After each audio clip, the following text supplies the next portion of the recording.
আজকে তৃতীয় এবং শেষ টি-20 ম্যাচ। মান বাঁচার রক্ষার্থে তারা মাঠে নামবে আজকে। আজকে যদি কোনোভাবে আবারও পা পিছলে যায় আমাদের, তাহলে এটা নতুন ইতিহাস তৈরি করবে ইউএসএ, আর কালো অধ্যায় হয়ে দাঁড়াবে আমাদের। আমরা পরাজিত হব ইউএসএর কাছে। সদ্য নতুন টিম একটা গঠিত, যে টিমটার কোনো অভিজ্ঞ স্বয়ংপূর্ণ প্লেয়ার নাই নাম দামে কোনো ভালো প্লেয়ার। সেই টিমটি যদি আমাদের টাইগারদের হারিয়ে দেয় এবং হোয়াইট ওয়াশ করে, এর চেয়ে লজ্জাজনক আর কোনো কিছুই হবে না।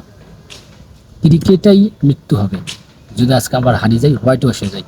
এই ক্রিকেটের সৌন্দর্যই নষ্ট হয়ে যাবে, ক্রিকেট বলতে কোনো কিছু থাকবে না।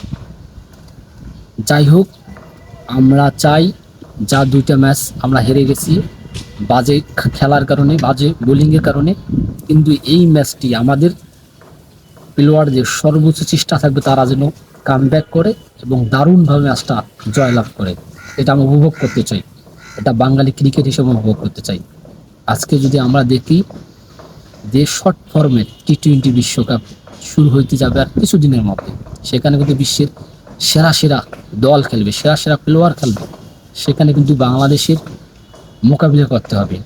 আমরা যদি তাদের দিকে না থেকে সামান্য ইউএসের সাথে যদি আমরা একের পর এক ম্যাচ হেরে যাই, তাহলে এর থেকে দুঃখজনক আর কিছু হতে পারে না।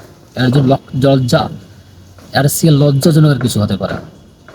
আমরা অপেক্ষায় থাকবো, তোমরা জিতে থাকো। তোমরা খেলতে পারো না, প্রেস কনফারেন্সে এসে যে পাট-শাট নাও, মনে হয় তোমরা কি যে হইছো। আসলে মাঠে গেলে তোমরা কুপোকাত হয়ে যাও, বল চোখে দেখো না। নাজমুল হাসান শান্ত ইদানিং এতটাই অফ ফর্মে আছে যে তার কারণেই বলা যায় প্রতিটা ম্যাচ বাংলাদেশ হারতেছে। লিটন কুমার দাস অফ ফর্মে, সৌম্য সরকারকে নিল, সেও অফ ফর্মে চলে গেছে। মানে একটা প্লেয়ার দাঁড়াইতে পারতেছে না ইউএসের বিপক্ষে। মানে এতটা খারাপ খেলতেছে বাংলাদেশ।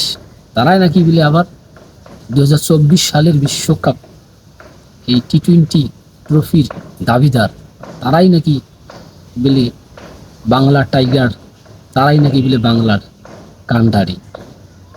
তারা বাঙালিদের এতটাই হতাশা হতাশায় ভোগায়, এটা কিন্তু কাম্য নয়।